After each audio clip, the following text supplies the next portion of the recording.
আনন্দরত্ন একাডেমির ইউটিউব চ্যানেলে সকলকে স্বাগত জানাই এবং ধারাবাহিকভাবে আমরা যে ইন্ডিয়ান কনস্টিটিউশনের ক্লাসটা শুরু করেছি আজকের ক্লাসে সেই সূত্র ধরেই আমরা জানবো গণপরিষদ সম্পর্কে। দেখো, তার আগে সবথেকে গুরুত্বপূর্ণ একটা জায়গা তোমরা কিন্তু শেষ করেছো, সেইগুলি তোমরা আগে দেখে নেবে অবশ্যই, এবং সেটা দরকার পড়লে আরও দুবার দেখে নিয়ে তারপরে, কারণ আমি ক্লাসগুলি আপলোড করে রাখছি অত তোমরা দেখতে পাবে, এমনটা নয়, মাথার মধ্যে পুরো বিষয়গুলি আগে ভালোভাবে ইনপুট করো, নিজে যাতে এক্সপ্লেন করতে পারো এইরকম একটা চিন্তা ভাবনা নিয়েই পলিটি কিন্তু পড়া শুরু করো। কারণ পলিটি তোমার যে অ্যানালিটিক্যাল ভিউ সেইটাকে কিন্তু বাড়িয়ে দেবে, এবং সেটা তোমরা বোঝানোর চেষ্টা করো কাউকে, নিজে ভালোভাবে বুঝেছি এবং কাউকে বোঝাতে পারবো এইরকম একটা ক্যাপাসিটি তৈরি করার জন্যই কিন্তু এই ক্লাসগুলি।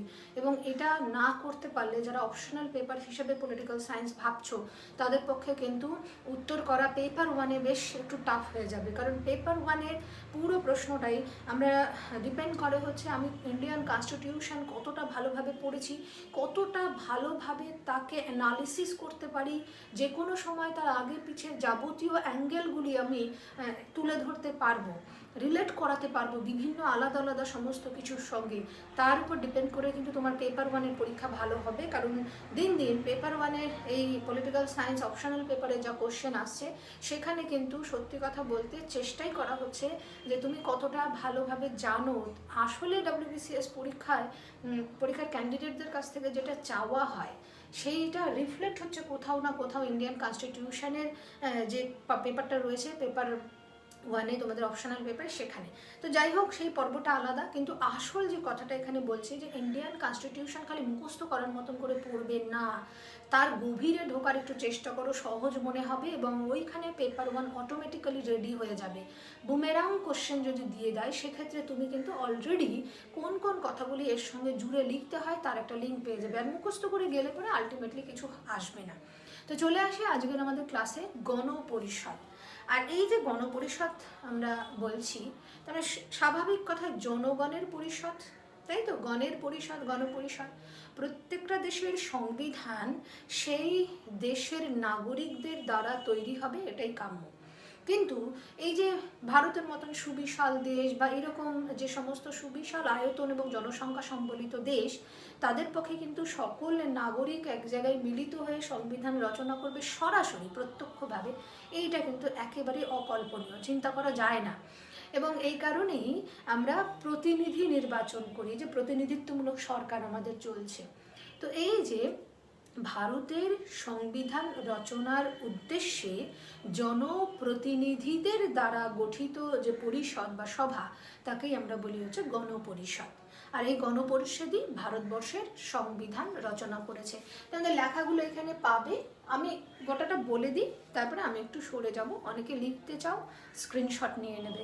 আবার প্রত্যেকের কাছে আমার একটা রিকোয়েস্ট, দেখো আমি পিডিএফ দিতে পারবো না, কারণ হচ্ছে তোমরা আমার এই ক্লাসের একটাই ফোকাস, যারা বাড়িতে বসে বিভিন্ন কারণে, সেটা একটা হতে পারে যে ইনস্টিটিউশনে পড়তে পারছো না ডিস্টেন্সের কারণে, হতে পারে কাজের কারণে পড়তে পারছো না, হতে পারে যে কারো ফিনান্সিয়াল প্রবলেম রয়েছে, এইরকম একাধিক ইস্যু হতে পারে, যারা যে কারণে হয়তো তোমরা ইনস্টিটিউশনে গিয়ে পড়তে পারছো না নিয়মিতভাবে, তাদের জন্যই হেল্প করার উদ্দেশ্যে বিশেষ করে। আর আমার তো ইচ্ছে ভীষণভাবে তোমাদেরকে বারবার বলি যে যারা সত্যি ফিনান্সিয়ালি একটা বড় বড় ইনস্টিটিউশনে পড়তে পারছে না, তাদেরকে একদম ফুল একটা সাবজেক্ট ওয়াইজ এইখানে আমি চেষ্টা করছি, এবং সেটা তোমরা এটাকে সার্কুলেট না করলে পরে পসিবল নয়। এখানে এই চ্যানেলে এই ভিডিওগুলো এইভাবেই থেকে যাবে, কারণ বিগত প্রায় বহু ভিডিও এখানে আপলোড করা হয়েছে, কিন্তু সেই অনুযায়ী কিন্তু আমরা পৌঁছতেই পারিনি, কারণ আমার কিছু করার উপায় নেই, আমি ক্লাস করালাম, ক্লাস দিয়ে দিলাম, বাকি সার্কুলেট করা তোমাদের কাজ। তোমরা যদি সার্কুলেট করো তাহলে আমরা অনেকের কাছে পৌঁছতে পারবো। একটা ডব্লিউবিসিএস পড়া বা একটা চাকরির পরীক্ষা এখন ভীষণ কম্পিটিশন বেড়ে গেছে, এবং সেই পড়াশোনাটা খালি শর্টকাট পড়ে চলে গেলাম সেটা হবে না, ডিটেলসেই পড়তে হবে, এবং এই অভিজ্ঞতাটা বা এই সত্যিটা যতক্ষণ না পর্যন্ত কারো মাথায় ঢুকবে কিচ্ছু করার নেই। এই জন্য তোমাদের সকলের কাছে রিকোয়েস্ট যে একটু সার্কুলেট করো, যাতে আমি পৌঁছতে পারি সেইভাবে। আর একদম অনেস্টলি এই এই জায়গাটা এই কারণে ইউটিউবে আমরা ভিডিওগুলো দিচ্ছি, নাহলে আমিও এখানে পড়াই, তাহলে আমি নিজেকে সংকুচিত করে রেখে দিতে পারতাম। এই সেম জিনিসগুলোই পড়ানো হয় এবং সেটাই কিন্তু দেওয়া হয়। এবং তারপরেও কেউ যদি মনে হয় যে না সিস্টেমেটিক্যালি নোটপত্র নিয়ে আমি পড়বো, একটা নির্দিষ্ট অনলাইনের কথা বারবার বলা হচ্ছে, সেই ক্ষেত্রে কিন্তু জুলাই থেকে আমরা বিভিন্ন ডিস্ট্রিক্টের ছেলেমেয়েদের নিয়ে ধীরে ধীরে একটা ব্যাচ, মানে এমনটা না ওখানে তাড়াহুড়ো করলে হবে না, সেক্ষেত্রে আমি কিন্তু তখন নোটপত্র গুছিয়ে যা কিছু আমার সিস্টেম এখানে চলে সেই সিস্টেম অনুযায়ী চলবে। এবার এটা তোমাদের জন্য একদম ফ্রি ক্লাস করা হচ্ছে এবং এটা তোমাদেরকে পড়াটা শুনে নিজেরা লিখে নাও। আর আমি এটা তোমাদেরকে বলে দিতে পারি বা অ্যাসিওর করতে পারি যে 200% যারা এই কথাগুলি পড়ে শুনে এবং তারপরে লিখবে নিজে নিজে, তাদের পড়া শুধু যারা নোট ভিত্তিক পড়াশোনা করে তাদের থেকে অনেক বেটার হবে। হয়তো সময় লাগছে একটু বেশি, তুমি কষ্ট হচ্ছে বেশি লিখতে পড়তে টাইম লাগছে, কিন্তু সেই পড়াটা তোমার সলিড হবে, এইটা আমি বলতে পারি। তো সেই রকম একটা মোটিভ নিয়েই তোমরা পড়ো। আর যারা মনে হয় যে না আমি নোট ভিত্তিক নিয়েই পড়াশোনা করব, আমার কাছে অসুবিধা হচ্ছে বিভিন্ন কারণে, তাহলে জুলাই মাস থেকে যেটা একটা ব্যাচ শুরু হবে সেখানে একটু টাইম সাপেক্ষ, কিন্তু অনলাইন ক্লাস পরিষ্কারভাবে বলে দিই যে অনলাইন ক্লাস কিন্তু যতটা সুন্দরভাবে অফলাইন সামনাসামনি বসে হয় সেটা পসিবল হয় না। একই রকম হবে, সেম হবে, কিন্তু মূলত একটু দেরি হবে, কারণ যেটা আমি অফলাইনে হয়তো 40টা ক্লাসে শেষ করতে পারি সেখানে ওখানে 80টা ক্লাস লাগবে, ওই জন্য সময় লাগবে। কারণ আমি কোনো তাড়াহুড়ো করবো না, প্রত্যেকটা টপিক ধীরে ধীরে কমপ্লিট করাবো। যাদের ওই তাড়াহুড়োটা নেই তারা আমার সঙ্গে যোগাযোগ করতে পারে, সেখানে নাম্বার তোমরা আমার এখানে বিভিন্ন জায়গায় পেয়ে যাবে, কমিউনিটি ট্যাবেও পেয়ে যাবে, আগের প্রিভিয়াস ভিডিওগুলোতেও পেয়ে যাবে। এবং এই জায়গা থেকে এইবার আর কথা না বাড়িয়ে শুরু করছি। আবার বললাম গণপরিষদ পড়ছি পলিটিতে আমরা। গণপরিষদ কি? সংবিধান রচনার উদ্দেশ্যে গঠিত জনপ্রতিনিধিদের নিয়ে সভা। আর এই গণপরিষদই আমাদের দেশে সংবিধান রচনা করেছে, তাই তো? তাহলে এইটুকু দুটো কথা আমাদের সবার আগে মাথায় রাখতে হচ্ছে। তবে এই যে গণপরিষদ, এই যে আমরা পেলাম গণপরিষদ, তো সেই গণপরিষদ মানে গঠনের প্রস্তাব অনেক আগে থেকেই ভারতবর্ষে শুরু হয়ে গেছিলো। সেটা 1906 সালে দাদাভাই নৌরোজি প্রথম গণপরিষদ গঠনের কথা বলেছিলেন। এবং তারপরে 1922 সালে, মাঝখানে অনেক কিছু ঘটে গেছে।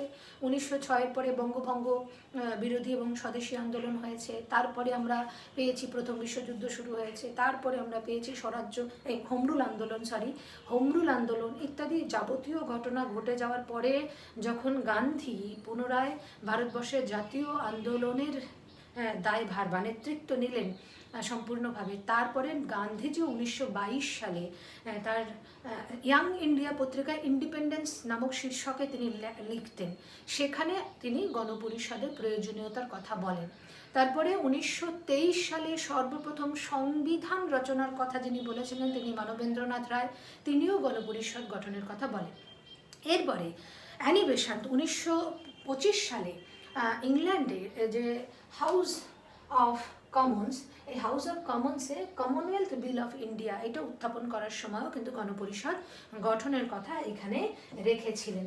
এরপরে 1928 সালে মতিলাল নেহেরুর চেষ্টায় বা মতিলাল নেহেরুর নেতৃত্বে, তোমরা ইতিহাস দেখো মনে করো, এই জন্য বলেছিলাম ফ্রিডম স্ট্রাগলের পার্টটা ভীষণভাবে জরুরি।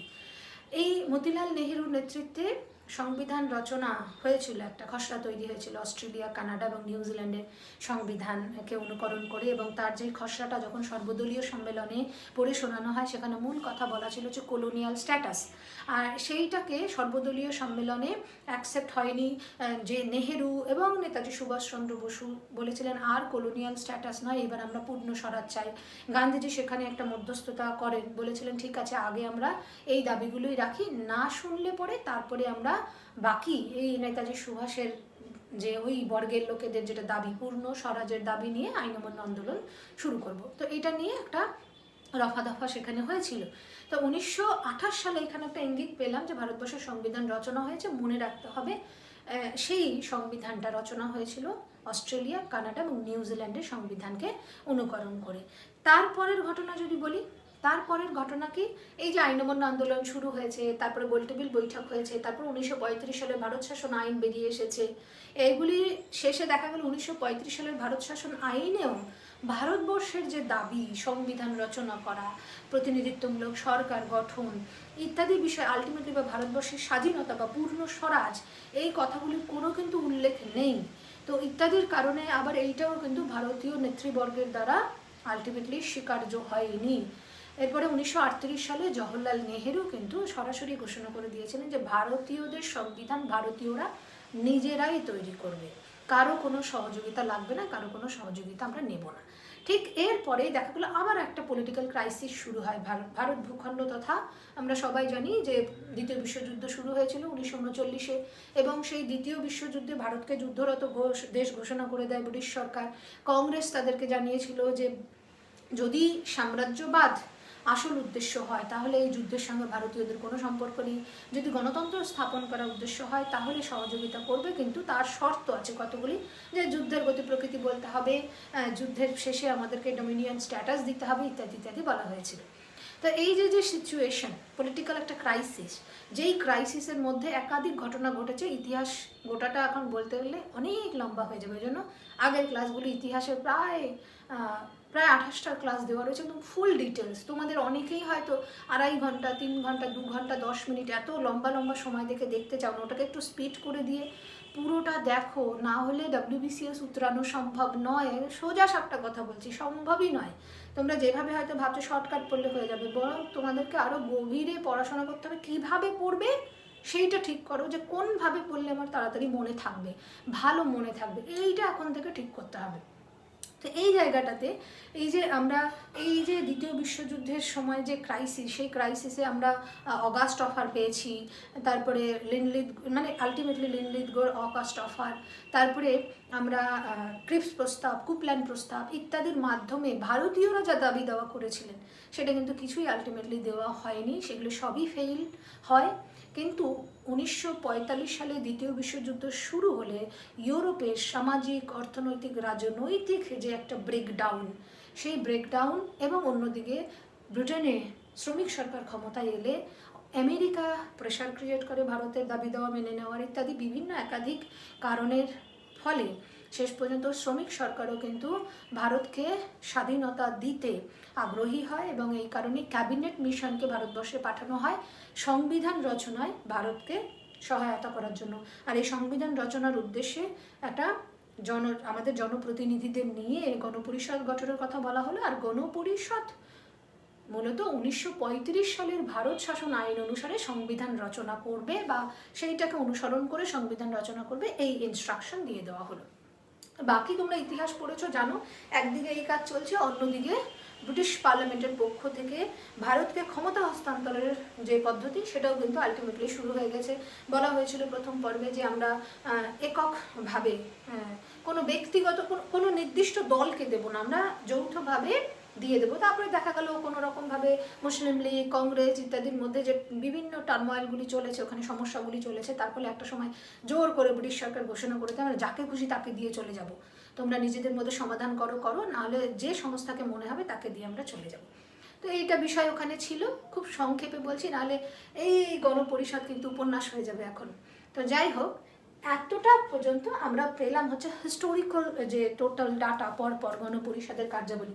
তাহলে এখান থেকে ক্লিয়ার কি পেলাম, যে আলটিমেটলি ক্যাবিনেট মিশন ভারতবর্ষে এসে গণপরিষদ গঠনের জন্য সহায়তা করতে শুরু করে, একটা স্ট্রাকচার তৈরি করে। এবার নেক্সট আমরা এই যে গণপরিষদের যে স্ট্রাকচার, সেই গণপরিষদের গঠনটা কিভাবে, প্রথমেই দেখো এটা খুব সোজা, তোমরা সবাই জানো, চটজলদি যত ভালোভাবে যখন গণপরিষদ পড়েছে গণপরিষদের খুঁটি নাটি ক্লিয়ার হয়ে যাবে, এইরকম একটা অ্যাপ্রোচ নিয়ে স্টার্ট করবে পড়াশোনা। তাহলে এখানে গণপরিষদের গঠন, সদস্য নির্ধারণ হলো কতজন, খুব সোজা 389, আর তার মধ্যে 296 ব্রিটিশ ইন্ডিয়া থেকে আসবে, আর 93 হচ্ছে রাজন্যবর্গের রাজ্য বা প্রিন্সলি স্টেটগুলো থেকে আসবে, দেশীয় রাজ্যগুলি থেকে আসবে। আর এই 296-এর জন্য 292টা হচ্ছে এই যে বিভিন্ন যে প্রদেশগুলি ছিল, প্রদেশের শাসনকর্তা নিয়োগ করা ছিল ব্রিটিশ সময় হচ্ছে গভর্নর, আর গোটা ব্রিটিশ ভারতের গভর্নর জেনারেল। তাহলে এই যে গভর্নর শাসিত যে প্রভিন্স সেগুলি, আর 4টে এরকম অঞ্চল ছিল, সেগুলো হচ্ছে চিফ কমিশনার শাসিত অঞ্চল। তার মধ্যে দেখো দিল্লি একটা, তারপরে হচ্ছে আজমের মেওয়ারা একটা, 3 নম্বর হচ্ছে কুর্গ, আর 4 নম্বর হচ্ছে বেলুচিস্তান। তোমরা এখানে লিখে রাখতে পারো 4টে চিফ কমিশনার প্রভিন্স থেকে আসবে, এই একটা প্রথম ডিস্ট্রিবিউশন হলো। এর মধ্যে দ্বিতীয় পয়েন্ট দেখো, 296 জন এদের হবে ইলেকশন, আর এই যে 93 জন এদের হবে মনোনয়ন। অর্থাৎ দেশীয় রাজ্যগুলি তারা তাদের প্রতিনিধি নিজেরা সিলেক্ট করে বা মনোনয়নের মাধ্যমে পাঠাবে। এবার এই যে সিট অ্যালোকেশন পলিসি কি ছিল, এটা তো গেল স্ট্রেংথ। কি হবে সিট অ্যালোকেশন পদ্ধতি? কি সিট অ্যালোকেশন পদ্ধতি হচ্ছে এই যে জনসংখ্যার অনুপাতে হবে এবং প্রতি 10 লক্ষে একজন করে প্রতিনিধি আসবেন। আর এই যেখানে ভাগ করা হলো 296 জন্য, এর মধ্যে ভাগ সাধারণ থেকে আসবে, জেনারেল থেকে আসবে 210 জন, মুসলিম লীগ থেকে আসবে 78 জন, লেখা আছে তোমাদের ওখানে, শিখ থেকে আসবে 4 জন, আর চিফ কমিশনার শাসিত অঞ্চল থেকে আসবে 4 জন। এই ভাগটা করা হলো, এদের নির্বাচন হবে, একটু আগেই বললাম। আর এই দেশীয় যে 93 এরা মনোনীত হবেন রাজ্যের তাদের যে হেড তাদের দ্বারা, অর্থাৎ মনোনয়ন হবে, এটা পরিষ্কারভাবে বলে দেওয়া হলো। এবার ইলেকশন অলরেডি 1946 সালের অগাস্ট মাসের মধ্যে ইলেকশন হয়ে যায়। আর সেই ইলেকশনের পরে রেজাল্টটা কি দাঁড়ালো, 208টা সিটে কংগ্রেস জয়লাভ করে, ঠিক আছে, 73টা সিটে মুসলিম লীগ জয়লাভ করে, আর 15টা সিট যায় আদার্স অন্যান্যদের খাতে। এদিকে প্রিন্সলি স্টেটের যে 93টা সিট ছিল সবাই কিন্তু পাঠায়নি, অর্থাৎ সকল সদস্য আসেনি। এটা আমাদেরকে মাথায় নিয়ে পরের পয়েন্টে আমরা এগোচ্ছি। তাহলে প্রথম অধিবেশন এবার গণপরিষদের বাকি সপ্তাহ হয়ে গেছে। এবার গণপরিষদের প্রথম অধিবেশন বসে 9 ডিসেম্বর 1946 সাল। দেখো, আর এই প্রথম অধিবেশনে টোটাল সদস্য সংখ্যা ছিল 207 জন প্লাস 4 জন, 211 জন। কেন এত কম? কারণ মুসলিম লীগ বয়কট করেছিল। এটার বয়কটের যদি একটু শর্ট হিস্ট্রি আমি তোমাদেরকে বলি, তাহলে আমরা ওই যে বললাম যে আলটিমেটলি এই যে ক্যাবিনেট মিশন ভারতবর্ষে আসে, এই দিকের পর্বগুলি চলে, কিন্তু অন্যদিকে এই ক্ষমতা হস্তান্তরের যে পদ্ধতি, কাকে ক্ষমতা হস্তান্তর হবে, কিভাবে হবে, সেই বিষয়ে কিন্তু বারংবার গভর্নর জেনারেলের সঙ্গে ভারতীয় নেতৃবর্গের মিটিং হতে থাকে। এবং সেখানে আমরা জেনেছি যে মুসলিম লীগ পাকিস্তান দাবিতে অনড় থাকে, এদিকে ইন্ডিয়ান ন্যাশনাল কংগ্রেস তারা কিন্তু চিন্তা করে আমরা অখণ্ড ভারত চাই। এই নিয়ে একটা ব্যাপক বিতর্ক, আর সেই বিতর্কের মাঝখানে ব্রিটিশ সরকারও আলটিমেটলি এদেরকে বারংবার করে সংঘবদ্ধ করারও কিছুটা প্রচেষ্টা চালিয়েছিলেন। আলটিমেটলি সেটা সম্ভব হয়নি। তো সেইখানে একটা ব্যাপক মনোমালিন্য, ইতিহাসটা একটু ভালো করে গিয়ে পড়বে, এখানে বলবো না আর বেশি, শুধু হিন্টটা দিয়ে রাখলাম। তো যে কারণে প্রথমে এই যে গণপরিষদ গঠনে সহায়তা করা, সংবিধান রচনায় সহায়তা করা, আর স্বাধীনতা দেওয়ার পূর্বে একখানা অন্তর্বর্তী সরকার গঠন করবে সরকার, এবং ডেমো সরকার কিভাবে চলে সেই অন্তর্বর্তী সরকার গঠন নিয়েও কিন্তু আলটিমেটলি প্রথমে কংগ্রেস রাজি হয়নি, এদিকে মুসলিম লীগ প্রথম রাজি ছিল। আর এই বিষয়গুলিকে কেন্দ্র, ওদিকে পাকিস্তান রাষ্ট্রের দাবিতে অনর কোনো সুরাহা হচ্ছে না। এইখানে গণপরিষদকে অকেজো করার জন্যই আলটিমেটলি মুসলিম লীগ বয়কট করে দিয়েছিল। আর ঠিক তার পরবর্তীতে আরও একটি ঘটনা ঘটে, এরপরে জাতীয় কংগ্রেসকে যখন ব্রিটিশ সরকার অ্যাপ্রোচ করে অন্তর্বর্তী সরকার গঠনে রাজি হয়ে যায়। তো ইত্যাদি কারণে ওইখানে যে একটা সিচুয়েশন তৈরি হয়েছে, যেখান থেকে যে বয়কটের বিষয়টা আসছে, যে গণপরিষদের কার্যাবলী এটাকে বয়কট করার জন্যই বেসিক্যালি নিজেদের সদস্যপদটাকে তুলে নেয়। এই কারণে এখানে মুসলিম লীগ অংশগ্রহণ করেনি। 207 জন প্লাস 4 জন মুসলিম প্রতিনিধি এখানকার ছিলেন, তাদের মিলে 211 জন উপস্থিত এখানে ছিলেন। তো এইটুকু আমাদেরকে মাথায় নিয়ে পরের পয়েন্টে যদি যাই, যে প্রথম অধিবেশনের সভাপতি কে করবেন, এইটা কিন্তু কৃপালিনীর মূলত পরামর্শে, ফ্রেন্ডস প্র্যাকটিস অনুসারে জেবি কৃপালিনীর পরামর্শে সবথেকে বয়োজ্যেষ্ঠ যিনি, তাকে অস্থায়ী সভাপতি হিসেবে নিয়োগ করা হয় 9 ডিসেম্বর, ডক্টর সচিদানন্দ সিনহা। এরপরে 11 ডিসেম্বর ডক্টর রাজেন্দ্র প্রসাদ তিনি আমাদের গণপরিষদের স্থায়ী সভাপতি হলেন। একই সঙ্গে 2 জন সহসভাপতি ছিলেন, তার মধ্যে একজন ভিটি কৃষ্ণমাচারিয়া, আর দ্বিতীয় অধিবেশনে হরেন্দ্র কুমার মুখার্জি আর একজন এই সহসভাপতি নিয়োগ করা হয়। এখানে 3 জন যে প্রতিনিধি আমরা বলবো, মনে রাখতে হবে আমাদের পরীক্ষার নিরীক্ষে, খ্রিশ্চান প্রতিনিধিত্ব করছিলেন হচ্ছে মূলত এই এইচ.সি. মুখার্জি, এইচ.পি. মোদি তিনি পার্সি প্রতিনিধিত্ব করছিলেন, আর ফ্র্যাঙ্ক অ্যান্টনি তিনি কিন্তু অ্যাংলো ইন্ডিয়ানদের প্রতিনিধিত্ব করছিলেন। তো এরপরেই 9 ডিসেম্বর গেল, 11 ডিসেম্বর গেল, এই যে 13ই ডিসেম্বর প্রথম অধিবেশনে জওহরলাল নেহেরু তার হিস্টোরিক অবজেক্টিভ রেজলিউশন পেশ করেন। সংবিধান রচনা হবে, তার উদ্দেশ্য কী হবে, ভারত রাষ্ট্র কী হবে, অর্থাৎ এই অবজেক্টিভ রেজলিউশনটাই আমাদের ইন্ডিয়ান কনস্টিটিউশনের রোড ম্যাপ বলবো এক কথায়। তাহলে এই যে রোড ম্যাপ, বা হিস্টোরিক অবজেক্টিভ রেজলিউশন, সেটা কিন্তু এই 13ই ডিসেম্বরে 1946 সালে জওহরলাল নেহরু তিনি এখানে রেখেছিলেন। আর এটাই পরবর্তীতে আমাদের সংবিধানের পূর্বে জুড়ে গেছে এবং সেটাকে আমরা প্রিয়াম্বল বলি। তো এই পর্যন্ত কিন্তু সকলের আশা করি সহজ বা বুঝে গেছি। আমি একটু সরে যাচ্ছি, তোমরা স্ক্রিনশট নিয়ে নিতে পারো নিজেদের লেখার সুবিধার্থে। একটু পজ করে বা স্লো করে আমার কথাগুলি আগে ভালো করে শোনো, অটোমেটিক্যালি এগুলি তোমাদের লেখা হয়ে যাবে। দেখো এর পরের কি গল্প, তাহলে প্রথম অধিবেশন তো হয়ে গেল। এবার আমরা আগে একটু এই অধিবেশনগুলি সম্পর্কে ভালো করে জানবো। প্রথম অধিবেশন হয়ে গেছে, দেখো 9 to 23 ডিসেম্বর 1946 পর্যন্ত প্রথম অধিবেশন হয়েছে এবং এটা সম্পর্কে যাবতীয় তথ্য তোমাদের অলরেডি আমি বলে দিলাম। দিল্লির কনস্টিটিউশন হলে প্রথম অধিবেশন বসেছিল। এবার দ্বিতীয় অধিবেশনে বেশ কিছু কমিটি গঠন হয়। দেখো তার মধ্যে steering committee, advisory committee on fundamental rights, advisory committee on minorities, এইগুলি সমস্ত কিছু ঠিক হয়। আমাদের মনে রাখার বিষয় হচ্ছে এইটা, ভাইস প্রেসিডেন্ট হরেন্দ্র কুমার মুখার্জি এই অধিবেশনে মনোনীত হন। ঠিক আছে, তাহলে এখানে এইটা আমাদেরকে একটু মনে রাখতে হচ্ছে, এইচ.সি. মুখার্জি তিনি এখানে মনোনীত হয়েছিলেন। তো এরপরে তৃতীয় অধিবেশনে আবার কিছু কমিটি গঠন হয়। চতুর্থ অধিবেশনে কি হয়েছে, চতুর্থ অধিবেশনে আবার কমিটির আলাপ আলোচনা এগুলো সমস্ত কিছু চলছে। এখানে চতুর্থ অধিবেশনে আমাদের সুন্দরভাবে তোমাদের মনে রাখতে হবে 22শে জুলাই খুব গুরুত্বপূর্ণ, আমাদের জাতীয় পতাকা স্থির হয়। আর এই জাতীয় পতাকা নকশা কে বানিয়েছিল তোমরা সবাই জানো, পিঙ্গালি ভেঙ্কাইয়া। তোমাদের কিন্তু একটা পয়েন্ট বলে রাখি, আমাদের যে জাতীয় পতাকার যে টোটাল হিস্ট্রিটা সেটা কিন্তু ক্লিয়ার করবে, প্রত্যেকের মাথায় ক্লিয়ার থাকা উচিত যে কবে থেকে সেই যে প্রথম ডেভেলপমেন্টাল হিস্ট্রি যদি বলি আমরা, তো সেই যে প্যারিসে মাদাম কামা এখান থেকে স্টার্ট হলো, তারপরে কতবার কীভাবে কোথায় পরিবর্তন হয়েছে, এটা কিন্তু খুব স্পষ্টভাবে মাথায় ক্লিয়ার রাখবে। হতেও পারে ইন্টারভিউতে জিজ্ঞাসা করছে। ঠিক আছে, তাহলে 4 বা 4th অধিবেশন গেল। ফিফথ অধিবেশনের সময়কাল হচ্ছে, খুব ভালোভাবে দেখো বিচার করে, 14 থেকে 30শে অগাস্ট 1947। গণপরিষদকে ব্রিটিশ সরকার ভারতের দায়ভার দিয়ে দেয়, অর্থাৎ ক্ষমতা হস্তান্তর করে এই 5th সেশনে, এইটা আমাদের মনে রাখতে হবে। আর এই যে ব্রিটিশরা ভারত ছেড়ে চলে যাওয়ার পরে এই গণপরিষদ সংস্থা এইবার স্বাধীন স্বতন্ত্র রূপ ধারণ করলো। কিন্তু গণপরিষদের এইবার 2 ধরনের কাজ এসে পড়ে এবং এই 2 ধরনের একটা কাজ কি, প্রথম থেকেই তো অলরেডি গণপরিষদ গঠনের মূল উদ্দেশ্য ছিল হচ্ছে সংবিধান রচনা করা।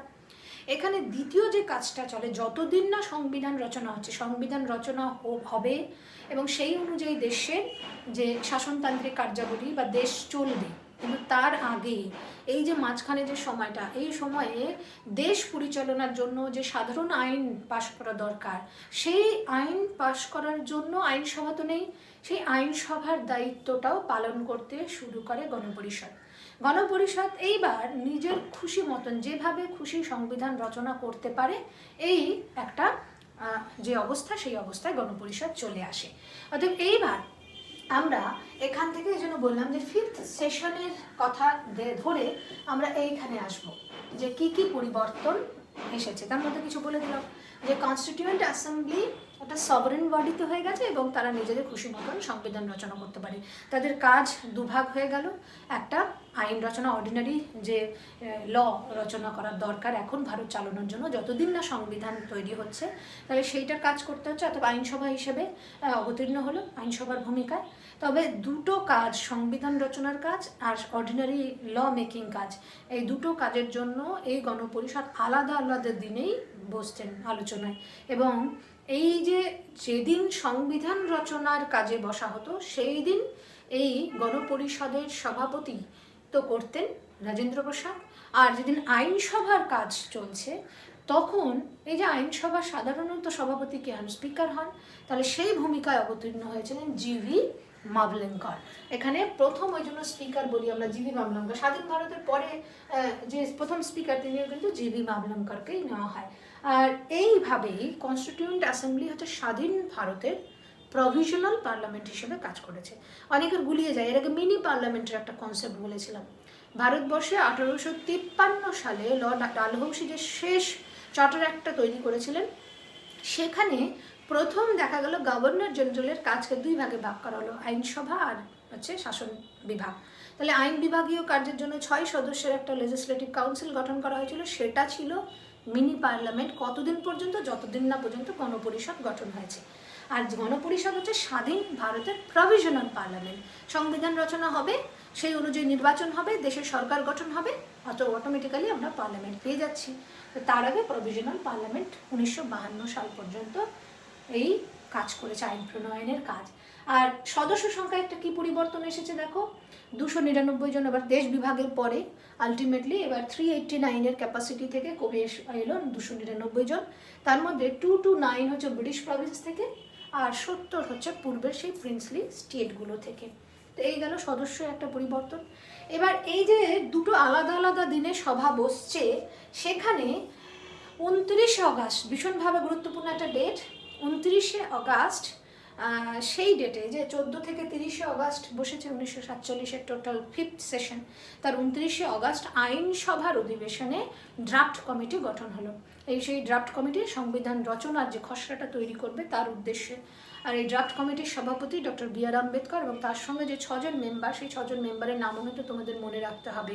তার মধ্যে গোপালস্বামী আয়াঙ্গার, কৃষ্ণস্বামী আয়ার, সৈয়দ মোহাম্মদ সাদাউল্লাহ এবং কে মুন্সি, আর তার সঙ্গে আমরা যে বাকি দুজন পাবো সেই দুজনের মধ্যে হচ্ছে বি.এল. মিত্রা, আর আরেকটা হচ্ছে ডিপি খৈতান।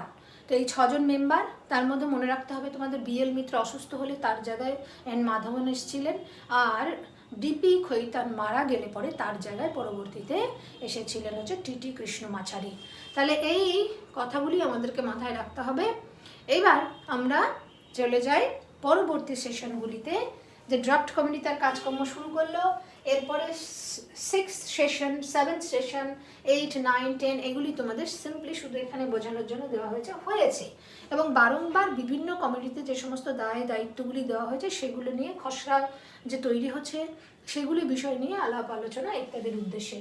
এবং এরপরে আমাদের যেটা মনে রাখতে হবে যে 11th সেশন। 11th সেশনটা কি? 11th সেশনে আমরা গণপরিষদে আমাদের সংবিধান এবার প্রায় খসড়া রেডি। এই 11th সেশনেই 26শে নভেম্বর 1949 সালে সংবিধান গণপরিষদের সদস্য দ্বারা গৃহীত হলো। তোমরা সবাই জানো, এর আগে বলেছি 284 জন মেম্বার স্বাক্ষর করেছিলেন সেখানে। এইটা গৃহীত হয় এবং এরপরে এই গণপরিষদের সকল সদস্য আবারও একবার মিলিত হয়েছে। সেশন কিন্তু এই পর্যন্ত শেষ। এইবার একটা গেট টুগেদারের মতন বলতে পারি। সবাই মিলে 1950 সালের 24শে জানুয়ারি সবাই মিলে একটা জায়গায় মিলিত হন এবং এই দিনই আমাদের রাষ্ট্রপতি নির্বাচন হয়, আমাদের দেশের জাতীয় সঙ্গীত, জাতীয় স্তোত্র এগুলি নির্ধারিত হয়।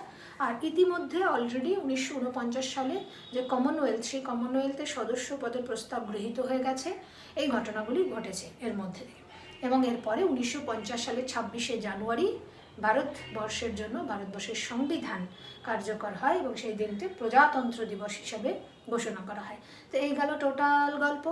এবং এর মধ্যে থেকে কিছু তথ্য, এর আগেও আমরা বলেছি যে তাহলে গণপরিষদ 2 বছর 11 মাস 17 দিন সময় লেগেছে আমাদের এই সংবিধান রচনা করতে গণপরিষদে। এবং এইখানে সব মিলিয়ে 13টা ছোট কমিটি, 8টা বড় কমিটি, 11টা অধিবেশন হয়েছে। খরচ হয়েছে প্রায় 64 লক্ষ টাকা। বিভিন্ন দেশ, প্রায় 60টি দেশের সংবিধানকে পড়াশোনা করে দেখে আমাদের দেশের এই সংবিধান রচনা হয়েছে।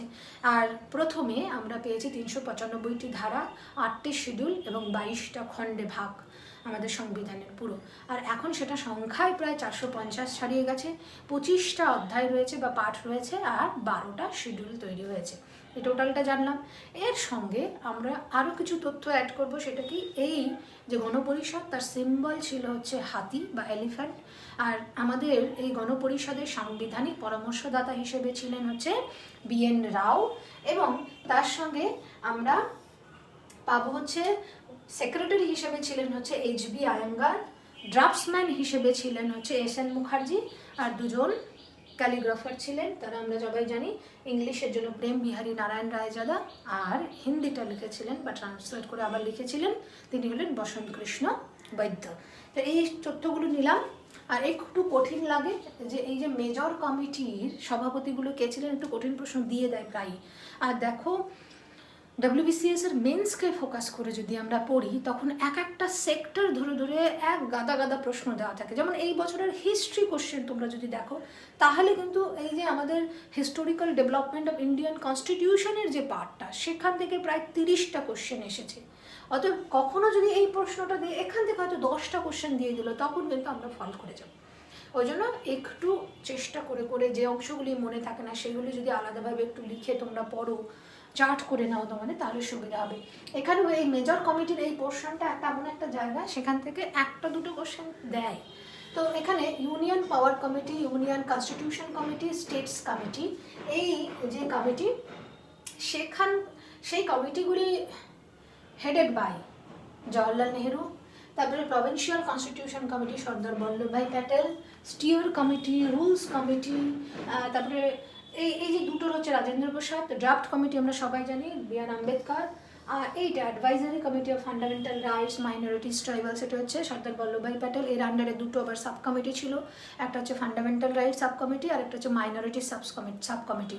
তো ফান্ডামেন্টাল রাইটস সাব কমিটির হচ্ছে আমরা পাবো জে.বি. কৃপালিনী আর মাইনরিটিসের হচ্ছে এস.সি. মুখার্জি।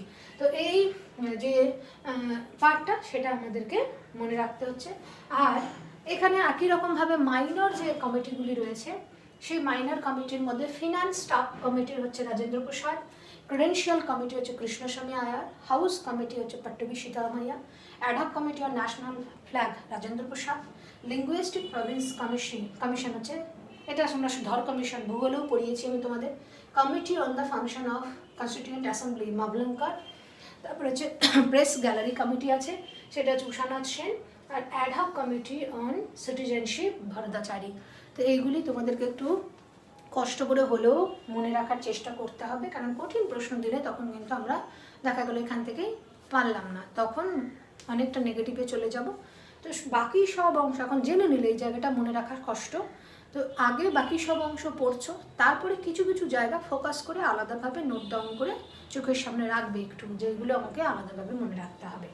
তো এই ছিল আজকের আমাদের পলিটির ক্লাস, একটু লম্বা ক্লাস, কিন্তু বারবার বলছি তোমাদের ডিটেল ক্লাস না হলে পরে কিন্তু আলটিমেটলি ডব্লিউবিসিএস ক্র্যাক করা এখন একটু মুশকিল হয়ে যাবে। আর যেহেতু এসএলএসটি নবম দশমের পিটি যদি এইরকমভাবেই হয় তাহলে কোশ্চেনটা এরকম হয়ে যেতে পারে। তোমরা সবাই খুব ভালো মতন জানো যে আজকাল কনস্টেবলের পরীক্ষা হলেও সেখানেও কিন্তু জিকের কোশ্চেনগুলো যথেষ্ট স্ট্যান্ডার্ড হচ্ছে, এমনটা নয় যে জলের মতন সোজা আসছে, সেটা কিন্তু নয়। তো পড়াশোনাটার যে ভলিউম বা পড়াশোনাটার যে ডেপথ সেটা একটু বেশি থাকুক, যাতে তুমি পরীক্ষার হলে তোমার প্রশ্ন দেখে সোজা মনে হয়, তাহলে ভালো লাগবে।